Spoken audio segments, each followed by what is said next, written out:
You're listening to Skeptoid. I'm Brian Dunning from Skeptoid.com.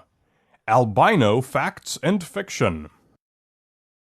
The past decade has brought news of an atrocity, mainly from Africa, the slaughter of albino humans for their body parts for use in ritual magic.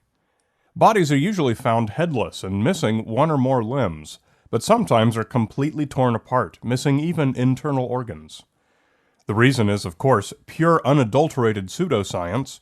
We can confidently state that there is no magical benefit to the use of albino body parts, and that's to say nothing of the abhorrence of murder for any purpose.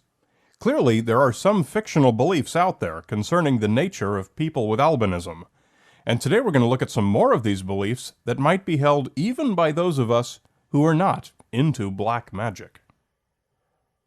But the use of their body parts in ritual magic is the elephant in the room. Arms and legs are the witch doctor's preferred bits. They're used as charms and talismans.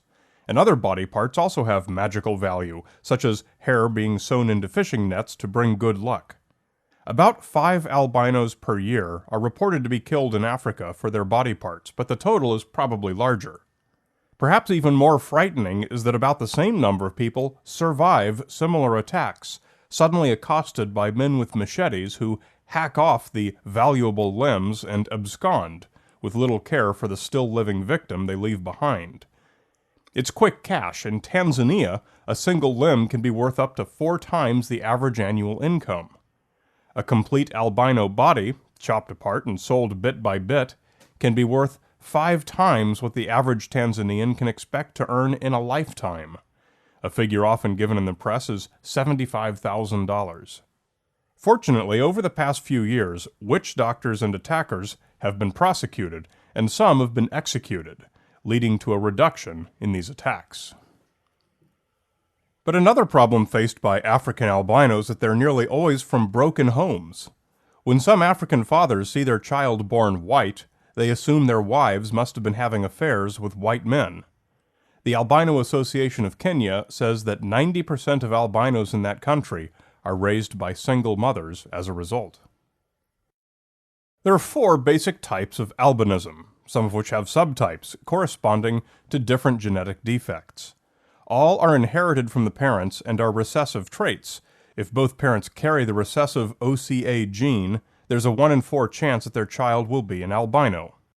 Depending on which type of albinism you have, you might have no pigment at all anywhere in your body, or even brown hair and eyes, and skin only slightly lighter than normal.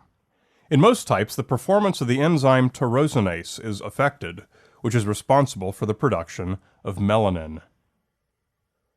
It is the most extreme form of albinism, called oculocutaneous albinism type 1, OCA1, or tyrosinase-related albinism, that results in white hair, white skin, and red eyes. Most of the myths surrounding albinos stem from OCA1 individuals and are based on superstition and come mainly from African countries. These myths include albinism is the result of a curse. Raping an albino woman will cure a man of AIDS. This myth is most prevalent in Zimbabwe. Albinos can read the future. Albinism is contagious. And of course, albino body parts are useful talismans in black magic. But there are facts and fictions about our albinistic comrades that even more sophisticated people might not know. Let's run through a true or false quiz on some of these questions, and we'll start with an easy one. People with albinism are from every race and every geography. True, though the dispersion is far from equal. Estimates vary, but about 1 in 17,000 people have some form of albinism. In most parts of the world, it's less. The mutation first arose in sub-Saharan Africa, and like all genetic conditions, it remains most prevalent among its original population. The rate is highest in Tanzania and Burundi, where albinism affects about 1 in every 1,500 people. This is primarily the result of 2 effects. First, that's the population where the mutation's most common, so it's more likely that both parents are going to be carriers of the recessive gene. And second, social pressures tend to group albinos together, where they're more likely to intermarry, greatly increasing the chances of albinistic offspring. Next one, the killing of albinos for their body parts is an ancient problem.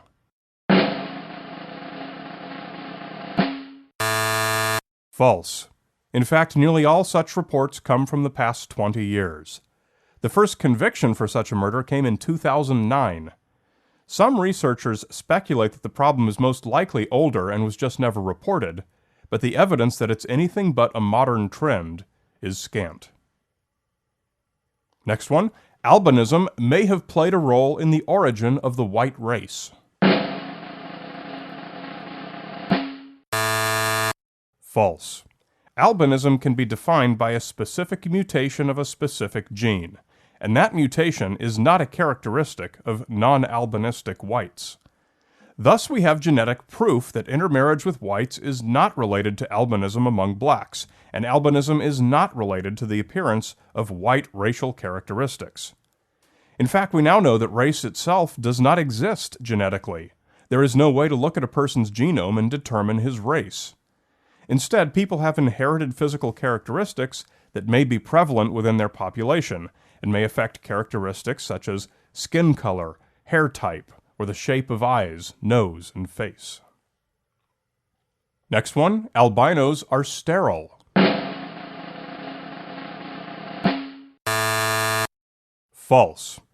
There are no albinistic traits that affect the reproductive system, but this myth is surprisingly widely believed. Even doing an internet search for Albinos Sterile reveals discussions about how albino humans or animals are sterile. People talk about it as if it's a real thing, even adding details like sterility is more common among male albinos than females. There is no association at all, and I couldn't find any hint as to how or where this myth got started. Often, claims like this are rooted in plain old nonsense stemming from cultural marginalization. Next one, albinos have bad eyesight. True. Almost all people with any type of albinism have at least some vision problems, many of which can be severe. The lack of pigment within the eye, or even a reduction in pigment, can lead to a cascading set of ocular defects. Someone with OCA1 would be lucky to have 2200 vision. The other vision problems albinos can expect include hypoplastic fovea, hyperopia, strabismus, photophobia, lack of depth perception, and nystagmus. A lot of these problems are not easily correctable, and as a result, many albinos are considered legally blind, though they can usually see well enough to get around and make it through their day, and many can drive. Next one, albinos tend to have more developmental difficulties.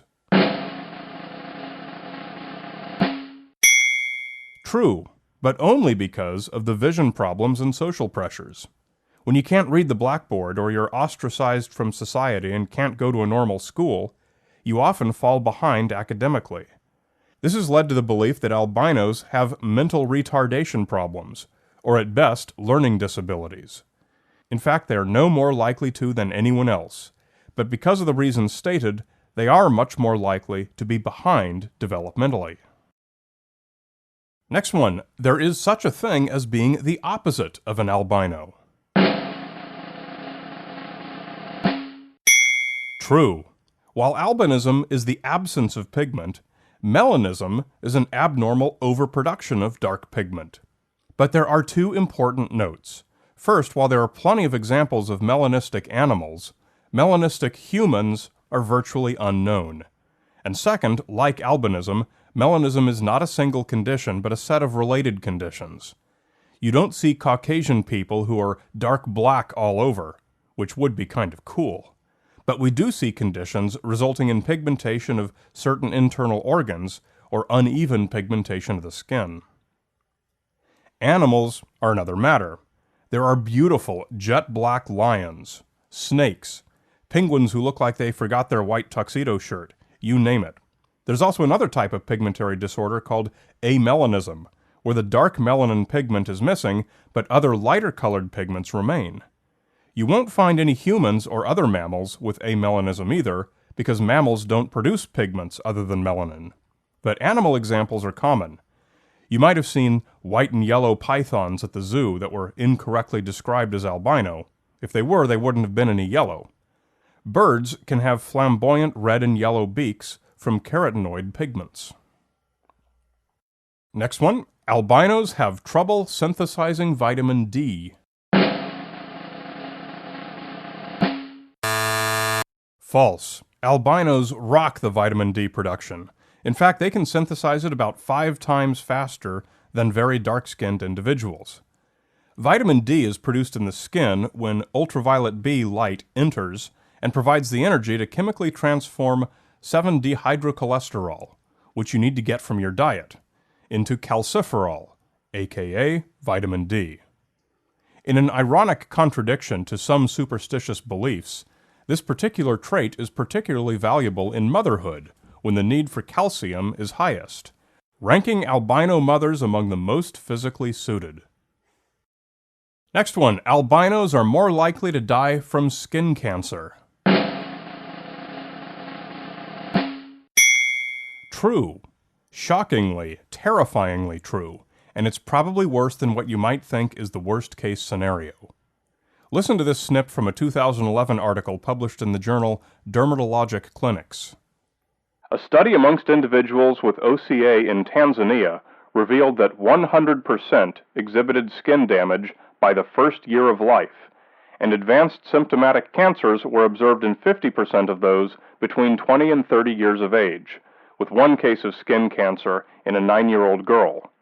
In a Nigerian study, no albinos older than 20 years of age were free of subclinical malignant skin damage, and in the 1980s, less than 10% of albinos living around Dar es Salaam survived beyond 30 years of age. Within Tanzania, less than 2% of albino children were expected to reach 40 years of age. Fortunately, this situation has improved dramatically in recent years, as substantial humanitarian resources have been brought to bear to provide adequate supplies of sunscreen to African albinos, along with sun protection education. In fact, this is where the really good news is. Persecution and marginalization of albinos has probably peaked, and both are almost certain to decline considerably in the future.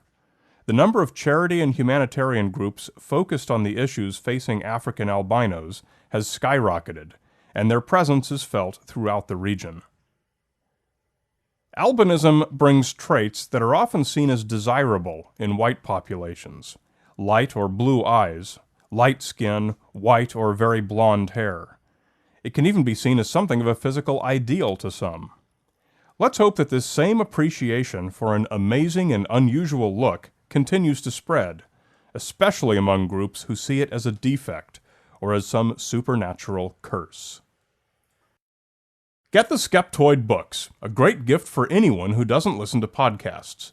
The newest edition, Skeptoid 5, Monsters, Massacres, and Miracles, is now available in paperback and for your Kindle, Nook, or iBooks. Just search Amazon.com for Skeptoid, or come to Skeptoid.com/books. Or get a personalized autographed paperback from the Skeptoid.com website. You're listening to Skeptoid.